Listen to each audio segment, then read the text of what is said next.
Hello students, स्वागत करता हूं मैं विशाल मिश्रा आप सभी का एक बार फिर से अपने इस यूट्यूब चैनल पर। तो आज की इस क्लास में हम लोग देखेंगे UP polytechnic group E1 biology diploma in pharmacy entrance exam के लिए जीवन की उत्पत्ति एवं विकास चैप्टर के कुछ इंपॉर्टेंट क्वेश्चंस जो कि प्रवेश परीक्षा के लिए महत्वपूर्ण है। तो चलिए आज की इस वीडियो को शुरू करते हैं। वीडियो को अभी तक आपने लाइक नहीं किया है तो लाइक कर दीजिए। चैनल पर जो नए हो तो चैनल को सब्सक्राइब करके बेल आइकॉन को ऑल पर जरूर प्रेस करें इसी तरीके की वीडियोस पाने के लिए। तो चलिए सबसे पहला क्वेश्चन आप सभी के स्क्रीन पर आ चुका है। पहला क्वेश्चन है, निम्न में से सबसे पहले किसका उद्भव हुआ? निम्न में से सबसे पहले किसका उद्भव हुआ? क्वेश्चन नंबर फर्स्ट है, निम्न में से सबसे पहले किसका उद्भव हुआ? ऑप्शन ए है जीव का, ऑप्शन बी है कोशिका, ऑप्शन सी है इयोबायोंट्स का, या ऑप्शन नंबर डी है कोएसरबेट्स का। तो इस क्वेश्चन का जो राइट आंसर होगा आप सभी का option number D is the right answer. Coacervates का सबसे पहले उद्भव हुआ था। प्रश्न संख्या 2 है, जीवन का उद्भव हुआ वायु में, पृथ्वी पर, जल में या इन सभी पर? तो क्वेश्चन नंबर 6 का जो सही आंसर होगा आप सभी का option number C is the right answer. जीवन का उद्भव सबसे पहले कहां हुआ? जल में हुआ था। आते हैं नेक्स्ट क्वेश्चन पर। अगला क्वेश्चन देखिएगा, प्रश्न संख्या 3, चंद्रमा पर जीवन संभव नहीं है क्योंकि वहां नहीं पाया जाता जल, कार्बन, नाइट्रोजन, हाइड्रोजन। तो क्वेश्चन नंबर 3 का क्या होगा राइट आंसर? चंद्रमा पर जल नहीं पाया जाता है, इस कारण वहां जीवन संभव नहीं है। आते हैं अगले प्रश्न पर। प्रश्न संख्या 4 है, पक्षियों के पंख मानव के निम्न के होमोलोगस हैं। पक्षियों के पंख मानव के निम्न के होमोलोगस हैं। टांग के, कंधे के, केवल जीभ के या अग्रभुजा के? तो होमोलोगस शब्द का क्या अर्थ होता है इसके बारे में आप कमेंट सेक्शन में बताइएगा। तो चलिए जो क्वेश्चन नंबर 4 है इसका कौन सा राइट आंसर होगा? पक्षियों के पंख मानव के अग्रभुजा के होमोलोगस है। आते हैं नेक्स्ट क्वेश्चन पर। अगला क्वेश्चन है, अजगर में कौन सा अवशेषी अंग है? नासिका यानी नाक, पश्चपाद, स्केल्स या दांत? तो प्रश्न संख्या 5 का क्या सही आंसर होगा आप सभी को जल्दी से कमेंट में बताना है। चलिए भाई, अजगर में कौन सा अवशेषी अंग है? तो कौन सा अवशेषी अंग है? पश्चपाद अवशेषी अंग है। 5वें का option number B is the right answer. आते हैं नेक्स्ट क्वेश्चन पर। अगला क्वेश्चन देखिए भाई, हम तेजी से चलेंगे क्योंकि कई सारे क्वेश्चन सॉल्व करवाने हैं, ठीक है। चलिए प्रश्न संख्या 6 है, वे अंग जो आकारिकी में भिन्न तथा कार्य में समान होते हैं क्या कहलाते हैं? ये जो क्वेश्चन है ये आप सभी का यूपी पॉलीटेक्निक एंट्रेंस एग्जाम में पूछा जा चुका है। शायद 2018 या 17 में, क्लियर नहीं है, किंतु इतना क्लियर है कि यह प्रश्न पूछा जा चुका है। तो वे अंग जो आकारिकी में भिन्न तथा कार्य में समान होते हैं समजात अंग कहलाते हैं, समवृत्ति अंग कहलाते हैं, अवशेषी अंग कहलाते हैं या इनमें से कोई नहीं? तो प्रश्न संख्या 6वें का क्या होगा? वे अंग जो आकारिकी में भिन्न तथा कार्य में समान होते हैं समवृत्ति अंग कहलाते हैं। प्रश्न संख्या 7 है, कॉर्डेट्स और नॉन कॉर्डेट्स के मध्य संयोजी कड़ी है। ध्यान दीजिएगा, कॉर्डेट्स और नॉन कॉर्डेट्स के मध्य संयोजी कड़ी है। Important question. पेरिपेट्स, बैलेनोग्लासेस, स्फिनोडॉन या टैकीग्लॉसस? तो क्या होगा प्रश्न संख्या 7वें का ऑप्शन नंबर सी, स्फिनोडॉन कॉर्डेट्स और नॉन कॉर्डेट्स के मध्य की संयोजी कड़ी है। आते हैं नेक्स्ट क्वेश्चन पर। प्रश्न संख्या 8 है, लैमार्कवाद के विरोध में जर्म प्लाज्म का सिद्धांत किसने प्रतिपादित किया था? लैमार्कवाद के विरोध में जर्म प्लाज्म का सिद्धांत किसने प्रतिपादित किया? वीजमान ने, डार्विन ने, लैमार्क ने या ह्यूगो डी व्रीज वैज्ञानिक ने? तो प्रश्न संख्या 8वें का क्या होगा? Option number A is the right answer. Weismann ने लैमार्कवाद के विरोध में जर्म प्लाज्म का सिद्धांत प्रतिपादित किया। प्यारे छात्रों, यह जो प्रश्न है ये हम पाठ्य पुस्तक से छांट करके लाए हैं, निकाल करके, तो उसी के आधार पर इसका आंसर आंसर दिया जा रहा है। ठीक है, यदि आपको कहीं कुछ डाउट लगे तो आप कमेंट में हमसे पूछ सकते हैं, आपके डाउट को क्लियर करने की कोशिश की जाएगी। चलिए आते हैं नेक्स्ट क्वेश्चन पर। अगला क्वेश्चन देखिएगा, प्रश्न संख्या 9। ध्यान दीजिएगा, सभी लोग स्क्रीनशॉट लेते चलेंगे प्रश्न के, या जो लिख पाए वो वीडियो को पॉज करके बीच बीच में लिख सकते हैं। ठीक है, प्रश्न संख्या 9, नीचे दिए गए जंतु समूहों का सही क्रम कौन सा है जो कि विकास के समय पृथ्वी पर अवतरित हुए? यानी लाइन बाय लाइन कौन कौन से जंतु विकास के समय अवतरित हुए। देखिए ऑप्शन ए है porifera, then annelida, coelenterata, protozoa. Option B है प्रोटोजोआ, सिलेंट्रेटा, पोरीफेरा या एनिलिडा। ऑप्शन सी है annelida, porifera, protozoa, coelenterata. Option D है प्रोटोजोआ, पोरीफेरा, सिलेंट्रेटा, एनिलिडा। तो आप सभी लोगों को बताना है, तो इस क्वेश्चन का जो राइट आंसर होगा, आया क्या प्रोटोजोआ, पोरीफेरा, सिलेंट्रेटा, एनिलिडा। जंतुओं का सही क्रम यही है जो कि विकास के समय पृथ्वी पर अवतरित हुए थे। प्रश्न संख्या 9 का ऑप्शन नंबर डी। आते हैं नेक्स्ट क्वेश्चन पर। अगला क्वेश्चन आप सभी के स्क्रीन पर जा रहा है, सभी लोग ध्यान दीजिएगा। प्रश्न संख्या 10वां है, मानव जाति के विकास का मुख्य स्थान है। मानव जाति के विकास का मुख्य स्थान है एशिया, मध्य अफ्रीका, यूरोप या चीन। तो प्रश्न संख्या 10 का ऑप्शन नंबर बी, मध्य अफ्रीका।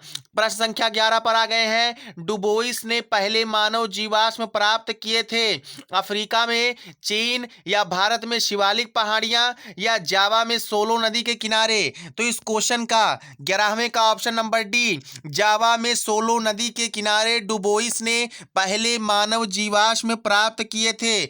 आते हैं नेक्स्ट क्वेश्चन पर। प्रश्न नंबर 12 है, प्रश्न नंबर 12 है, देखिएगा प्रश्न संख्या 12, न्यूक्लियोप्रोटीन्स ने ही संभवतः प्रथम संकेत दिया था किसका? जीवन का, विद विकास का, जातीयता का या मिमिक्री का। तो प्रश्न संख्या 12 का ऑप्शन नंबर ए, न्यूक्लियो प्रोटीन ने ही सर्वप्रथम क्या संकेत दिया था? जीवन का संकेत दिया था।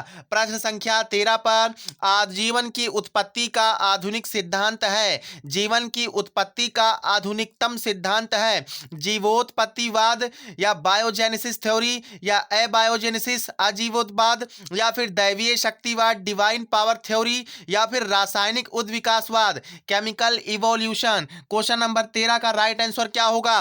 रासायनिक उद्विकासवाद जीवन की उत्पत्ति का आधुनिकतम सिद्धांत है। प्रश्न संख्या 13 का ऑप्शन नंबर डी। यदि आपको लगता है कि कहीं पर गलत हो रहा है तो आप कमेंट में बता सकते हैं, ठीक है, क्योंकि हम बीच में भाई गलत भी बोल सकते हैं, यह चेक करने के लिए कि कौन कितने ध्यान से पढ़ाई कर रहा है। प्रश्न संख्या 14, रासायनिक उद्विकास केमिकल इवोल्यूशन थ्योरी प्रतिपादित किसने किया था? ए आई ओपैरिन ने, इवानोवस्की ने, ट्वार्ट ने या डी हरेल ने। तो प्रश्न संख्या 14 का ऑप्शन नंबर ए आई ओपैरिन ने किया था केमिकल इवोल्यूशन थ्योरी प्रतिपादित। आते हैं नेक्स्ट क्वेश्चन पर। क्वेश्चन नंबर 15 आप सभी के सामने है, निम्न में से किस मानव ने सर्वप्रथम औजार बनाए थे? निम्न में से किस मानव ने सर्वप्रथम औजार बनाए? क्रो-मैग्नान ने, होमो सैपियंस ने, ऑस्ट्रेलोपिथिकस ने या नियंडरथल मानव ने। देखिए ये थोड़ा सा टफ है, आप ध्यान से 2-3 बार पढ़ेंगे तो याद हो जाएगा, ऑस्ट्रेलोपिथिकस। ठीक है, आते हैं नेक्स्ट क्वेश्चन पर। देखिए 15 का, निम्न में से किस मानव ने सर्वप्रथम औजार बनाए? ऑप्शन ए या बी या सी या फिर डी। तो चलिए, तो क्वेश्चन नंबर 15 का जो सही आंसर होगा आप सभी का ऑप्शन नंबर सी, ऑस्ट्रेलोपिथिकस ने। ठीक है, इसने सर्वप्रथम औजार बनाए थे, 15 का सी। आते हैं नेक्स्ट क्वेश्चन पर। अगला प्रश्न देखिएगा, कपाल गुहा का आयतन सर्वाधिक था नियंडरथल मानव का, क्रो-मैग्नान मानव का, आधुनिक मानव का या जावा मानव का। तो प्रश्न नंबर 16 का option number B is the right answer. Cro-Magnon मानव का कपाल गुहा का आयतन सर्वाधिक था। आते हैं नेक्स्ट क्वेश्चन पर। अगला प्रश्न देखेंगे सभी लोग ध्यान से। अगला प्रश्न आप सभी के स्क्रीन पर है। प्रश्न संख्या 17, आधुनिक मानव का सीधा पूर्वज समझा जाता है। आधुनिक मानव का सीधा पूर्वज समझा जाता है जावा मानव को, क्रोमैग्नान मानव को, नियंडरथल मानव को या पेकिंग मानव को। तो प्रश्न संख्या 17 का क्या होगा? आधुनिक मानव का सीधा पूर्वज क्रोमैग्नान मानव को समझा जाता है। प्रश्न संख्या 18, जैव विकास का सर्वमान्य सिद्धांत है प्राकृतिक वलणवाद, संश्लेषण सिद्धांत, उत्परिवर्तनवाद या फेज सिद्धांत। तो आज जैव विकास का सर्वमान्य सिद्धांत, सर्वमान्य माने जिसे सभी लोग मानते हो, तो कौन सा सिद्धांत है?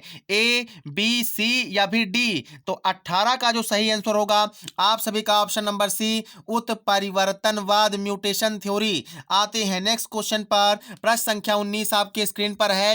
उद्भिद विकास के सबसे अधिक ठोस प्रमाण किससे मिलते हैं? उद्भिद विकास से सबसे अधिक ठोस प्रमाण किससे मिलते हैं? जीवाश्मों से, अवशेषी अंगों से, तुलनात्मक संरचना से या तुलनात्मक भौतिकी से। तो प्रश्न संख्या 19 का उद्भिद विकास के सबसे अधिक ठोस प्रमाण जीवाश्मों से मिलते हैं। Option number A is the right answer.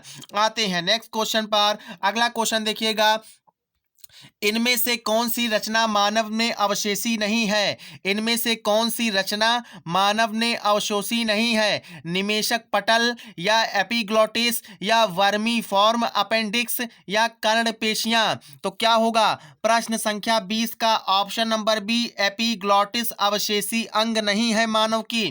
ठीक है, ये गर्दन में कंठ में पाई जाती है एपिग्लॉटिस, जो कि ग्लॉटिस को सुरक्षा प्रदान करती है, कवर करती है। प्रश्न संख्या 21 आप सभी के सामने है। प्रश्न संख्या 21 देखिएगा, निम्न में से किस काल में जीवन नहीं था? निम्न में से किस काल में जीवन नहीं था? एजोइक महाकल्प में या फिर सीनोजोइक महाकल्प में, मेसोजोइक महाकल्प में या पेलियोजोइक महाकल्प में? तो 21 का option number A is the right answer. Azoic महाकल्प में जीवन नहीं था। आते हैं नेक्स्ट क्वेश्चन पर। प्रश्न संख्या 22 आपके स्क्रीन पर, आधुनिक मानव का विकास हुआ लगभग कितने वर्ष पूर्व? ऑप्शन ए है, ऑप्शन बी है, ऑप्शन सी है या फिर ऑप्शन नंबर डी है? तो 22 का जो सही आंसर होगा आप सभी का ऑप्शन नंबर बी, 25,000 वर्ष पूर्व आधुनिक मानव का विकास हुआ। लगभग 25,000 वर्ष पूर्व आधुनिक मानव का विकास हुआ। ठीक है, यहाँ मानव का विकास नहीं पूछा है, आधुनिक मानव का विकास। ठीक है, होमोसेपियंस का। आते हैं प्रश्न संख्या 23 पर। प्रश्न संख्या 23 है, आधुनिक मानव के सबसे करीब कौन है? बंदर, छछूंदर, चिंपैंजी या इनमें से कोई नहीं? तो प्रश्न संख्या का 23 का क्या होगा? आधुनिक मानव के सबसे करीब कौन है? चिंपैंजी है। आते हैं नेक्स्ट क्वेश्चन पर। अगला प्रश्न देखिएगा, प्रश्न संख्या 24, जीवन की उत्पत्ति किस महाकल्प में हुई?